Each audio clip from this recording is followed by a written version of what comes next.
Olá, sombrios! Bem-vindos aos Contos de Terror da Jessie. Nosso conto de hoje se chama A Chorona. A cidade de Guadalajara estava em pânico. Nos últimos meses, várias crianças haviam desaparecido sem deixar rastros. Ninguém sabia quem era o responsável pelos sequestros, nem onde as crianças estavam. A polícia estava investigando o caso, mas sem sucesso. O único detetive que ainda tinha esperança de resolver o mistério era Ricardo, um homem jovem e determinado que não desistia facilmente. Ricardo tinha uma pista que ninguém mais levava a sério. Ele havia entrevistado a avó de uma das vítimas, uma senhora chamada Luzia, que morava perto do rio San Juan de Dios. Ela lhe contou que na noite em que seu neto Pedro sumiu, ela ouviu um choro estranho vindo do rio. Ela saiu para ver o que era e viu uma mulher de branco na margem segurando Pedro nos braços. Ela gritou para a mulher soltar o menino, mas ela não o fez. Ela apenas olhou para ela com um olhar vazio e triste e disse: "São meus filhos." Então ela entrou no rio com Pedro e desapareceu nas águas. Luzia disse a Ricardo que aquela mulher era a Chorona, a mulher que matou seus filhos e agora roubava as crianças dos outros. Ela disse que tinha certeza disso, pois conhecia bem a lenda desde pequena. Ela implorou a Ricardo para acreditar nela e para procurar pela Chorona no rio. Ricardo ficou intrigado com a história de Luzia, mas daí a ser um fantasma sequestrando crianças, isso estava difícil de acreditar. Ele pensou que talvez ela estivesse delirando por causa da dor de perder o neto, ou que talvez ela tivesse sido enganada por alguém que se fantasiou da Chorona para levar Pedro. Ele decidiu investigar mais a fundo o caso e ver se havia alguma conexão entre os outros desaparecimentos e o rio. Ele descobriu que todas as crianças sumiram em noites de lua cheia, que todas moravam perto do rio ou de algum outro lugar com água. Ele também descobriu que algumas testemunhas relataram ter ouvido um choro ou um grito vindo do rio nessas noites. Ele começou a suspeitar que talvez houvesse alguma verdade na lenda, mas ainda assim era inacreditável. Ricardo resolveu ir até o rio na próxima noite de lua cheia e ver se encontrava alguma pista ou evidência que comprovasse a veracidade da lenda. Levou consigo a lanterna, uma arma e um gravador. Ele chegou à ponte sobre o rio San Juan de Dios e ligou o gravador e começou sua gravação dizendo: "Aqui é o detetive Ricardo. Estou na ponte sobre o rio San Juan de Dios em busca da suposta Chorona. São 23 horas e 15 minutos. Vou descer até a margem do rio e ver se encontro algo." Ele desceu da ponte e caminhou pela margem do rio, iluminando o caminho com a lanterna. De início não viu nada de anormal, apenas pedras, árvores e lixo. Continuou andando alguns minutos até que ele ouviu um choro distante. Ele parou e prestou atenção ao som. Ele reconheceu como o mesmo choro que Luzia havia descrito. Sentiu um frio na barriga e pensou: será mesmo a Chorona? Ricardo seguiu o som com a lanterna até que viu uma figura branca na água. Era uma mulher com um vestido branco e um véu que cobria o seu rosto pálido. Ela tinha os cabelos longos e negros e os olhos vermelhos de tanto chorar. Ela segurava nos braços uma criança loira e pequena. Era Ana, uma das crianças desaparecidas. Ricardo ficou chocado ao ver aquela cena. Ele não podia acreditar que a Chorona era real e que ela estava ali na sua frente, com uma das vítimas. Ele apontou a lanterna para ela e gritou: "Polícia, solte a criança e se renda!" A mulher olhou para ele e soltou um grito agudo e assustador e disse: "São meus filhos!" Ela então entrou na água com a pequena Ana. Ricardo correu até o rio e pulou na água e tentou pegar a Ana, mas ela já havia sumido na escuridão do rio. Ricardo voltou para as margens ofegante e frustrado. Ele havia perdido a chance de salvar Ana e de capturar a suposta chorona. Ao voltar para casa, ele lembrou de que Luzia havia dito que a chorona dizia: "São meus filhos." Ele pensou que talvez ela tivesse algum lugar onde guardar as crianças que roubava, como se fossem seus filhos. Ele pesquisou sobre a lenda e descobriu onde supostamente ficava a casa da chorona. Mas com todas as mudanças na cidade, talvez fosse um pouco difícil de localizar. Ele pegou seu carro e começou a dirigir pela cidade, procurando por algum lugar parecido com a casa da lenda. Ele passou por vários lugares com água, com fontes, lagos e piscinas. Ele não encontrou nada de estranho em nenhum deles. Ele estava quase desistindo quando viu um lugar que lhe chamou a atenção. Era uma casa velha e abandonada. A casa tinha um aspecto sinistro e decadente. As janelas estavam quebradas, as portas estavam trancadas com correntes e cadeados. E o mato crescia em redor dela. Ricardo achou que aquele lugar poderia ser o esconderijo da chorona. Ele estacionou o carro em frente à casa e saiu dele. Pegou sua arma e sua lanterna e se aproximou da casa. Ele tentou abrir a porta da frente, mas estava trancada. Mas ele percebeu que as correntes eram novas e aquilo chamou sua atenção. Ele olhou em volta e viu uma janela aberta no segundo andar. Decidiu entrar por ali. Subiu pela parede da casa usando as rachaduras como apoio e chegou até a janela aberta e pulou para dentro da casa. Caiu em um quarto escuro e empoeirado. Ligou sua lanterna e iluminou o ambiente e ele viu que o quarto estava cheio de brinquedos velhos. Havia bonecas, ursos de pelúcia, carrinho e outros brinquedos. Ricardo achou aquilo estranho e macabro. Ele pensou que talvez aqueles brinquedos fossem para as crianças que a chorona roubava. Ele saiu do quarto e foi para o corredor. Viu que havia outras portas no corredor, todas fechadas. Ele constatou ao tentar abrir cada uma delas, percebendo que estavam trancadas. Ele ouviu um barulho vindo de uma delas. Era um choro baixo e abafado. Pensou que talvez houvesse alguma criança trancada em uma daquelas portas.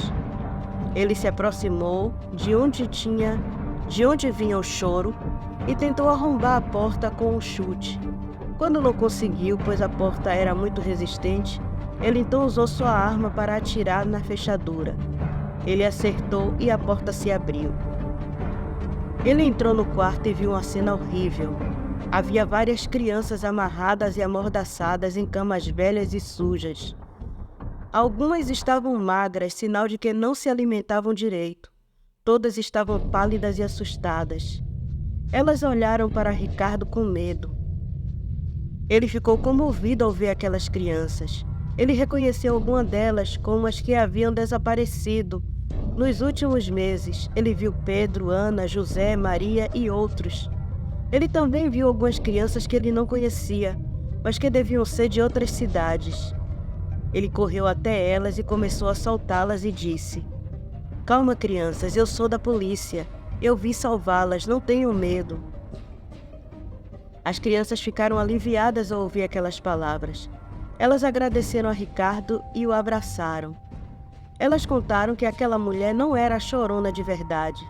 Ela se vestia assim para assustar os pais e para que ninguém procurasse por eles, imaginando que a chorona os afogou no rio. Mas, na verdade, ela as havia raptado e as trazido para aquele lugar. Que haviam 2 homens com ela, que sempre vinham e levavam uma criança, mas que eles não sabiam para onde. Elas disseram que ela as tratava como se fossem seus filhos, mas que também os maltratava e as assustavam. Elas disseram que ela saía todas as noites para buscar mais crianças e que elas ficavam sozinhas naquela casa. Ricardo ficou indignado ao ouvir aquilo, mas entendeu bem o que estava acontecendo. A suposta chorona estava fazendo tráfico de criança. Era como ele imaginava, era uma criminosa que precisava ser presa e punida. Ele disse às crianças: Não se preocupem, crianças. Eu vou tirá-los daqui. Vocês vão voltar para suas famílias e tudo vai ficar bem. Ele pegou seu celular e ligou para a delegacia e disse: Aqui é o detetive Ricardo. Eu encontrei as crianças desaparecidas. Elas estão em uma casa abandonada. Fica perto de um canal de esgoto. Eu preciso de ajuda para levá-las daqui. Ele passou o endereço da casa e pediu urgência e desligou o celular e disse às crianças: Fiquem calmas. Logo vai chegar ajuda. Vamos sair daqui juntos. Ele pegou algumas crianças nos braços, as que estavam mais fracas, e pediu que as outras dessem as mãos e o seguissem. Ele saiu do quarto com elas e foi para o corredor. Quando estava prestes a sair da casa pela janela, ele ouviu um barulho vindo dos fundos da casa. Eram vozes de homens e da mulher conversando com eles. Estavam entrando na casa, e ao verem ele colocando as crianças para fora, a mulher deu um grito furioso e falou: São meus filhos! Ela reconheceu Ricardo como o homem que havia tentado impedi-la de levar Ana. Sentiu um ódio mortal por ele e gritou: Devolva meus filhos! Eles são meus! Você não pode levá-los! Ela correu até ele e os homens a seguiram. Ao ver que se aproximavam dele com uma expressão de loucura e violência, ele sentiu medo, um medo terrível por ele e pelas crianças, e disse para elas: Rápido, crianças, saiam pela janela, eu vou segurá-los. Ele empurrou as crianças pelas janelas, fazendo cair no chão do lado de fora da casa. Ele então se virou para enfrentar a suposta chorona. Ela chegou até ele e tentou agarrá-lo. Ele se esquivou e atirou nela com sua arma. O tiro passou de raspão, mas acertou um dos homens que, junto com o outro e a chorona, se esconderam por trás dos móveis velhos. A chorona então gritou para um de seus cúmplices: Joaquim, ele está sozinho, atire nele! Ricardo começou a subir as escadas de costas para não perder os sequestradores de vista, e o tiroteio começou na casa. O sequestrador que levou o tiro percebeu que de onde estava tinha uma visão parcial do policial. Então, com dificuldade, ele atirou e acertou a coxa de Ricardo, fazendo cair rolando da escada. Antes de perder a consciência, Ricardo viu uma mulher de branco, com um vestido esvoaçante e cabelos longos flutuando no alto da escada. Então tudo escureceu. Ricardo acordou um dia depois no hospital e seu chefe estava lá. Pegou o depoimento dele e garantiu que o trio foi preso. Na verdade, não tivemos trabalho algum para pegá-los. Quando chegamos no local, um tiroteio estava acontecendo e nos posicionamos e demos voz de prisão, mas eles não saíram e nem atiraram em nós. Parece que brigavam entre si, pois os tiros eram dados dentro da casa. Retiramos as crianças de lá e ameaçamos invadir. Foi quando a gritaria começou. Um a um, eles foram arremessados pelas janelas com várias fraturas pelo corpo. Ficamos assustados e um arrepio percorreu minha espinha quando a vi em uma das janelas, com um olhar perdido nas crianças. Era a Chorona. Eu pensei que ela não passasse de uma lenda, mas ela estava ali, e todos os policiais, não só eu, a viram na janela. Então ela desapareceu como fumaça. Ricardo estava atônito com o que seu chefe contou. O espírito da mulher que se tornou a lenda da Chorona ainda vivia em sua antiga casa. Aqueles sequestradores não esperavam por algo assim. Todos estavam internados com várias fraturas pelo corpo. Em momentos de crises, eles gritavam que estavam vendo a Chorona e que ela estava vindo levá-los. As crianças foram examinadas pelos médicos e depois reunidas com suas famílias.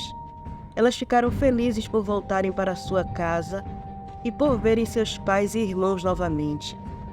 Os sequestradores faziam parte de uma quadrilha que sequestrava crianças e as vendiam para traficantes de órgãos. Se não fosse a determinação do detetive Ricardo, aquelas crianças seriam mortas e seus órgãos retirados e vendidos no mercado negro. Eles já faziam isso há muito tempo. Ricardo se recuperou de seus ferimentos e recebeu uma medalha de honra por sua bravura e dedicação. Ele ficou orgulhoso por ter resolvido o caso das crianças desaparecidas e, de certa forma, teve a ajuda da Chorona. A lenda da Chorona ainda permeia o imaginário dos moradores de Guadalajara e do mundo. Sempre há alguém que diz ouvir seu lamento em noites de lua cheia, quando ela sai do rio perambulando pela escuridão com seu choro lamentoso. Alguns dizem que ela ainda vaga pelas águas procurando seus filhos perdidos. Outros dizem que ela finalmente encontrou a paz e se juntou aos seus filhos no céu. O que ninguém sabe é que ela ainda chora todas as noites de lua cheia, enquanto diz: "São meus filhos, meus filhos." Obrigada por escutarem até aqui. Apoie o canal curtindo, compartilhando, se inscrevendo. Convide seus amigos para conhecerem o conteúdo do canal. E você que vem até aqui, mas ainda não é um inscrito, sinta-se à vontade para fazer parte da família de Sombrios. E até a próxima.